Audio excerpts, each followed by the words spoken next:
Well, we're all very anxious to get back to normal, but local leaders say they want to open our economy back up in the safest way possible. Sydney Stallworth has the latest.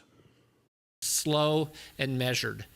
Let's get there in a way that makes sense. Let's continue to monitor each step. Alabama's stay-at-home order ends April 30th, but officials have asked for additional time to process the governor's plans, which should be released before then. If she gives the information arbitrarily on the 28th, give us 3 or 4 days to understand it, to learn it, because so much of what we do is the consultative side of helping businesses understand what's in the newest phases that come out. The CDC has announced concerns for another nationwide spike in COVID-19 numbers this winter. Officials say they'll be prepared and hope testing and treatment options will expand by then. If we can't stop COVID, but if we could treat COVID, it'd be a whole different issue when people are hospitalized. So hopefully we'll have drugs by then.